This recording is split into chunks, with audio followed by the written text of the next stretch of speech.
Assalamualaikum warahmatullahi wabarakatuh. Saya Nia Pramhitasari. Hari ini saya akan mempresentasikan tentang Psychological Theories Factu, Alfred Adler, and Abraham Maslow. Alfred Adler. Biography of Alfred Adler. Alfred Adler was born on February 7, 1870 in Penzing, Austria, and died on May 28, 1937 in Aberdeen, Scotland. Alfred Adler was a psychologist as well as a doctor, therapist, and founder of individual psychology. Untuk biografinya, Alfred Adler ini adalah seorang psikolog sekaligus dokter, terapis, dan pendiri psikologi individual. Dia lahir pada tanggal 7 Februari 1870 di Penzing, Austria, dan meninggal pada tanggal 28 Mei 1937 di Aberdeen, Skotlandia. Alfred Adler sering dijuluki sebagai founder dari psikologi individual, karena dia merupakan tokoh pertama yang memang berhasil melakukan penelitian tentang bidang kepribadian individu. Dia juga mempublikasikan sebuah istilah inferiority feeling yang mungkin lebih dikenal sebagai julukan kompleks inferioritas.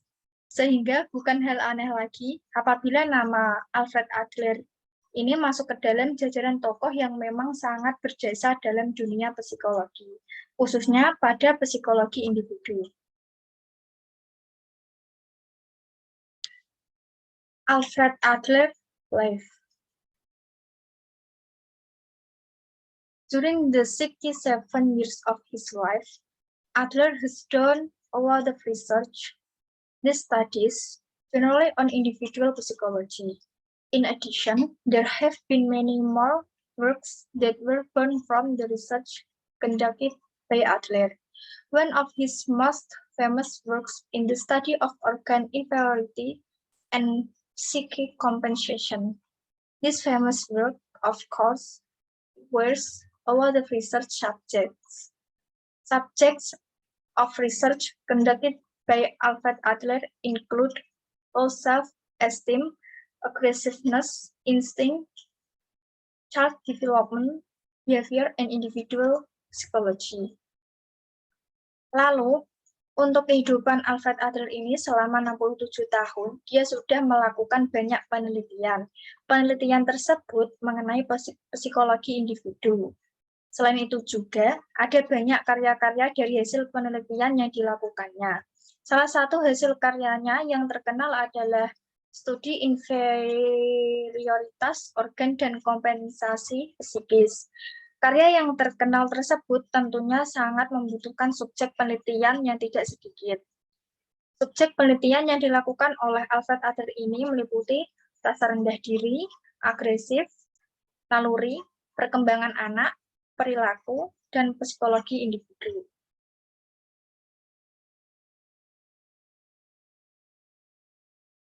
Alfred Adler career. Adler did not start his career as a psychologist, but as an ophthalmologist. From an ophthalmologist, he continued his career as a general practitioner.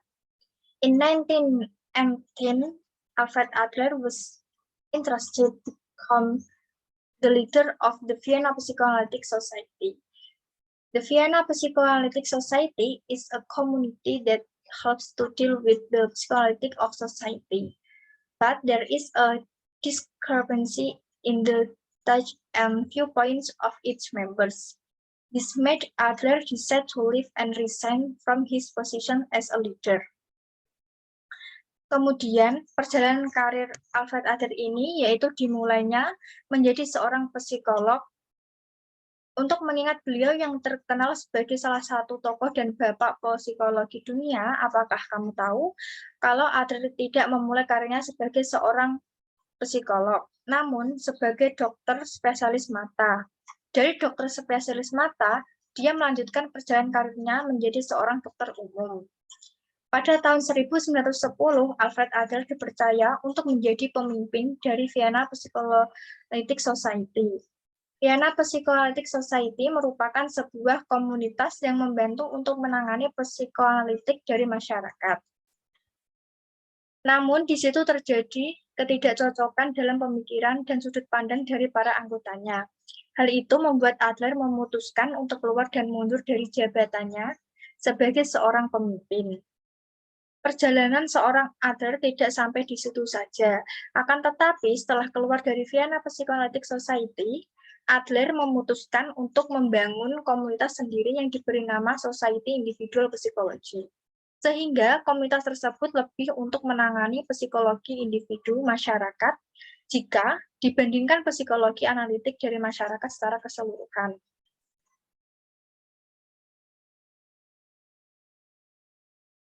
Typical research methods by Alfred Adler. This study includes empirical observations made by Adler in a therapeutic environment. Observation is done through interviews with patients. Then the patient is asked to tell anything in the past that the patient remembers. Furthermore, the assessment is aside from his behavior and verbal reports given by the patients. Selanjutnya, metode penelitian khas yang dilakukan oleh Alfred Adler dinilai cukup khas karena memang memiliki keunikan tersendiri. Penelitian tersebut mencakup observasi-observasi yang empiris yang dilakukan Adler pada saat di lingkungan terapeutik. Tidak hanya itu, penelitian yang dilakukan oleh Adler mungkin kebanyakan menitikberatkan pada rekonstruksi yang berkaitan dengan masa lampau. Observasinya yaitu pertama dilakukan dengan melalui wawancara kepada pasien. Kemudian pasien tersebut diminta untuk menceritakan hal-hal apa saja yang terjadi di masa lampau yang diingat oleh pasien. Selanjutnya, penilaian dinilai dari tingkah lakunya dan laporan verbal yang diberikan oleh pasien. Umumnya, metode dan penelitian dilakukan yang berkaitan dengan hal-hal yang terdiri dari urutan kelahiran, ingatan-ingatan awal, dan pengalaman-pengalamannya.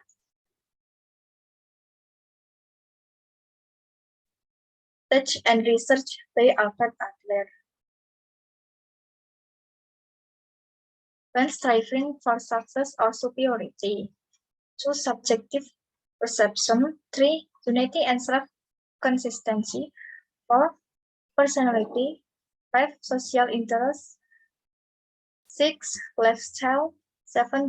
Creative, 8. Abnormal development. Kemudian yang terakhir ini hasil pemikiran dan penelitian yang dilakukan oleh Alfred Adler tentang psikologi masa kini. Yang pertama, ada perjuangan ke arah superioritas. Dalam perjuangan ini, bahwa tingkat agresif itu lebih penting dari seksualitas.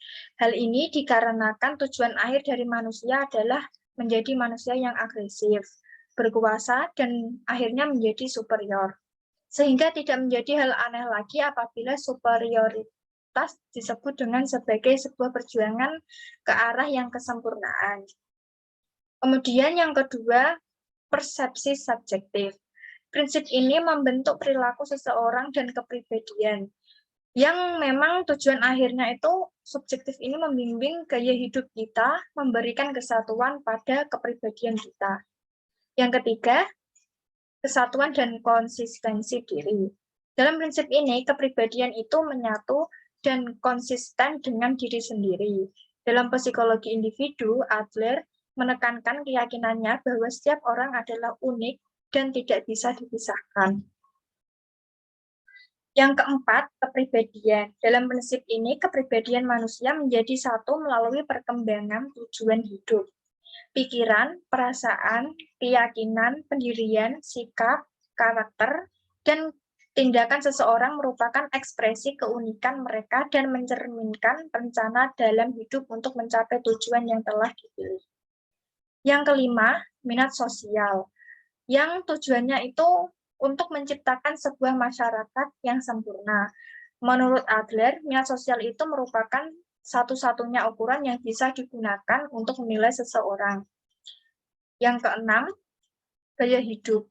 Dalam prinsip ini dipopulerkan dengan nama prinsip ideografik yang dimana keunikan individu bisa terbentuk dari gaya hidupnya. Umumnya, gaya hidup yang mempengaruhi kepribadian seseorang itu pada usia 4-5 tahun. Yang ketujuh, gaya kreatif. Dalam konsep ini, menjadi puncak dan prestasi Adler sebagai teoretikus kepribadian. Menurut Adler, gaya kreatif itu bisa membuat orang individu menjadi bebas.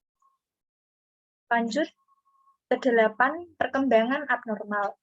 Adler percaya bahwa kekuatan kreatif memberikan manusia dalam batas-batas tertentu dengan kebebasan untuk menjadi baik secara psikologis sehat atau tidak sehat, dan mengikuti gaya hidup yang berguna maupun tidak berguna. Dari hasil pemikiran dan penelitian yang dilakukan oleh Adler terbentuk menjadi tujuan dan prinsip teori kepribadian individu. Tujuan dan prinsip ini dibagi ke dalam 7 kategori, antara lain prinsip diri kreatif, prinsip superior, prinsip diri yang sadar, prinsip minat sosial, prinsip gaya hidup, prinsip tujuan semu, dan prinsip rasa rendah diri.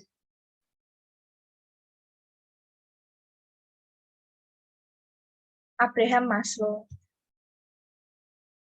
Biography of Abraham Maslow. Abraham Maslow was born on April 1908 in Brooklyn, New York City, New York, US, and died on June 8, 1970 in Menlo Park, California, US. He is an American psychologist who is best known for creating Maslow's hierarchy of needs, a theory of psychological health based on prioritizing innate human needs, culminating in self-actualization. Untuk biografi seorang Abraham Maslow ini merupakan seorang psikolog Amerika yang terkenal karena menciptakan sebuah hierarki Maslow tentang kebutuhan, teori kesehatan psikologis yang didasarkan pada memenuhi kebutuhan bawaan manusia secara prioritas yang berpuncak pada aktualisasi diri.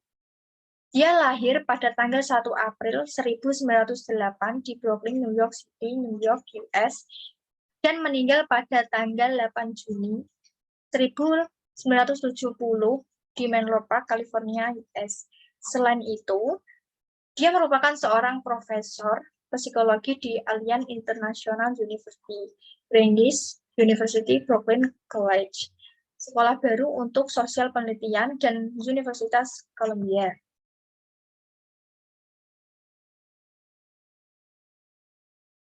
Abraham Maslow life. Abraham Maslow's life was not enjoyable in the family home.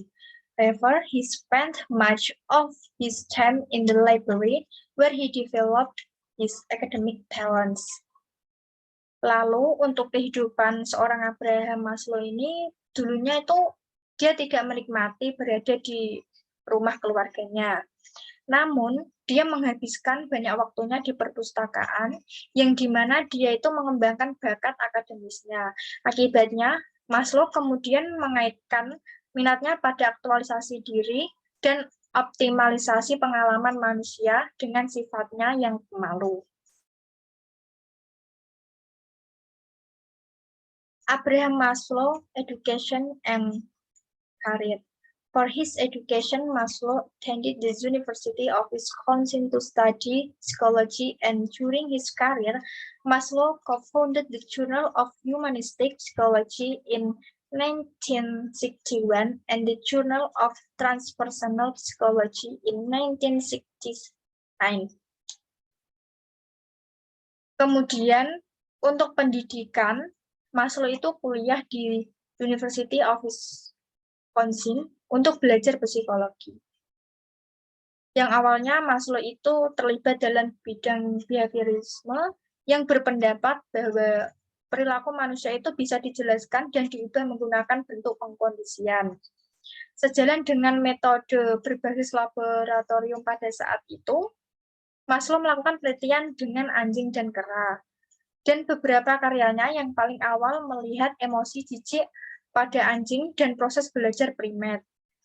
Namun pada akhirnya Maslow beralih dari behaviorisme karena dia diamati bahwa dia itu tetap setia pada prinsip-prinsip positivisme di semua tahap pendidikan dan karirnya yang merupakan dasar dari cabang psikologi ini.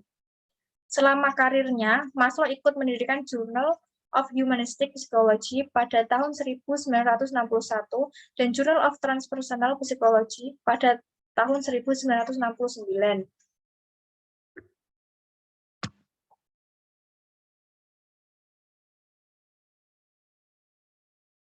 Maslow's contributions to humanistic psychology.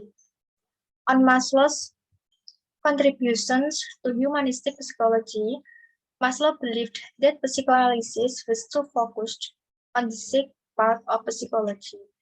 Thus, he also believed that behaviorism was not simply focused on how humans differ from the animals studied in behaviorism. Lalu pada kontribusi Maslow untuk psikologi humanistik, Maslow percaya bahwa psikoanalisis terlalu fokus pada bagian yang sakit dari psikologi. Dengan demikian, dia juga percaya bahwa behaviorisme tidak hanya cukup fokus pada bagaimana manusia berbeda dari hewan yang dipelajari dalam behaviorisme, sehingga dia telah berkontribusi pada kekuatan psikologi ketiga yang muncul sebagai tanggapan atas frustasi ini, yaitu psikologi humanistik. Untuk psikologi humanistik sendiri mendapat pengaruh pada pertengahan abad ke-20 karena fokus pada dorongan bawaan individu untuk mengaktualisasikan diri, mengekspresi diri, dan mencapai potensi penuh mereka. Maslow views of motivation. 1. Maslow adopted a holistic approach to motivation. 2. Maslow is usually complex. 3. People are constantly motivated by one need. Lalu pandangan Maslow tentang motivasi bertumpu pada beberapa asumsi dasar mengenai motivasi. Yang pertama, Maslow itu mengadopsi pendekatan holistik untuk motivasi, yang artinya seluruh orang itu bukan satu bagian atau fungsi termotivasi. Yang kedua, Maslow itu biasanya bersifat kompleks, artinya perilaku seseorang itu bisa muncul dari beberapa motif terpisah. Yang ketiga, orang terus-menerus dimotivasi oleh satu kebutuhan, artinya ketika satu kebutuhan terpuaskan, biasanya dia kehilangan kekuatan motivasinya dan kemudian digantikan oleh kebutuhan yang lainnya.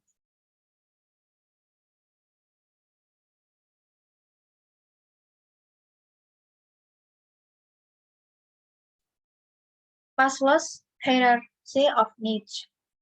1. Psychological needs. 2. Safety needs. 3. Belonging needs. 4. Esteem. 5. Self-actualization.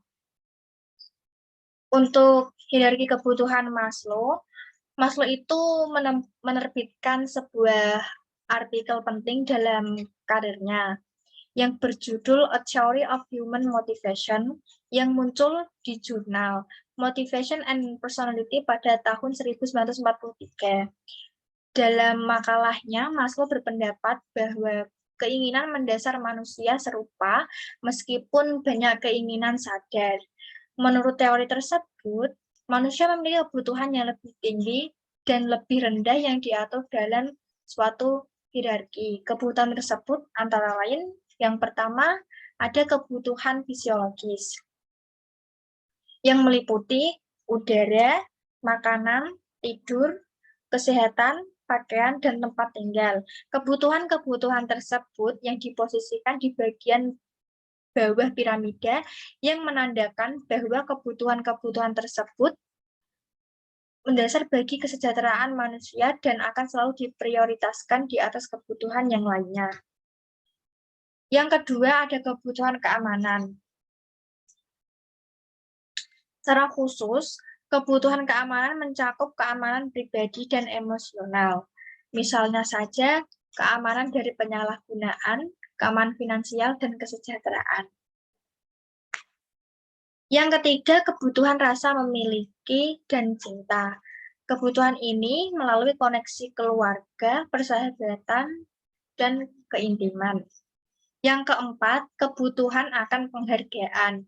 Pada kebutuhan ini, penghargaan berupa status, pengakuan, perhatian, atau kekaguman. Bentuk kedua dari penghargaan yang memang keinginannya untuk percaya diri, kekuatan, kemandirian, dan kemampuan untuk mencapai. Yang kelima, kebutuhan akan rasa aktualisasi diri. Pada kebutuhan ini merupakan puncak hierarki Maslow. Menurut Maslow, manusia itu hanya akan mencari pemuasan kebutuhan ini setelah terpenuhinya semua kebutuhan tingkat bawah.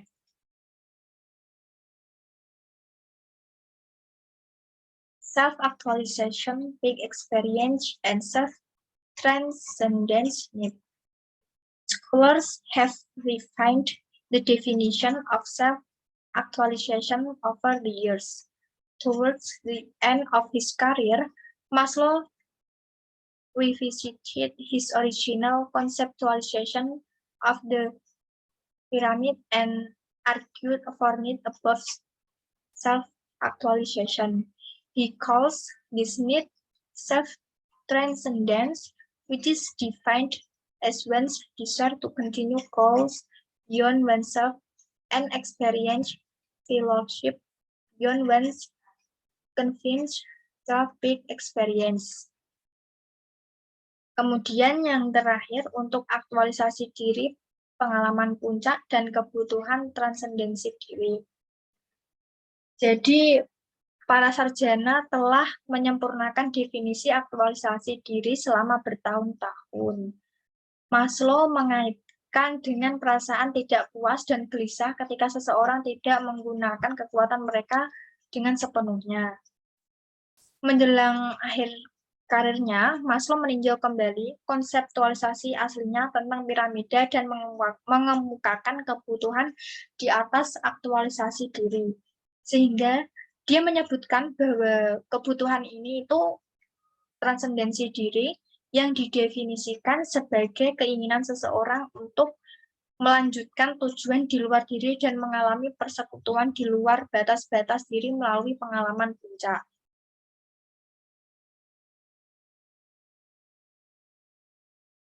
Psychological theories. Psychological theory is one of the fields of science and applied science that studies behavior, soul, mental functions, and human mental process through scientific procedures. Jadi saya ingin mengulas kembali mengenai teori psikologi secara singkat, karena kelompok pada minggu lalu sudah menjelaskan secara jelas. Jadi teori psikologi ini merupakan salah satu bidang ilmu pengetahuan dan ilmu terapan yang mempelajari tentang tingkah laku, jiwa, fungsi mental, dan proses mental manusia melalui prosedur ilmiah. Seseorang yang melakukan praktik psikologis disebut dengan psikolog. Maka, para psikolog berusaha untuk memperbaiki kualitas hidup seseorang untuk intervensi tertentu baik pada fungsi mental, perilaku individu maupun kelompok yang didasari atas proses fisiologis, neurologis, dan psikososial. Untuk fisiologi sendiri merupakan cabang biologi yang berkaitan dengan fungsi dan kegiatan kehidupan. Lalu neurologis, yaitu cabang dari ilmu kedokteran yang menangani kelainan seseorang pada saraf. Sedangkan psikososial digunakan untuk menggambarkan hubungan antara kondisi sosial pada seseorang dengan kesehatan mental atau emosinya. Misalkan saja hubungan antara ketakutan pada seseorang terhadap bagaimana cara dia berinteraksi dengan orang lain di lingkungan sekitarnya. Karena pada dasarnya seseorang yang mempunyai mental sehat mungkin lebih cenderung akan berinteraksi atau bereaksi dengan cara yang positif dalam banyak situasi atau kondisi apapun. Itulah presentasi saya pada hari ini yang mengenai psychological theories. Apabila ada pertanyaan, silahkan langsung saja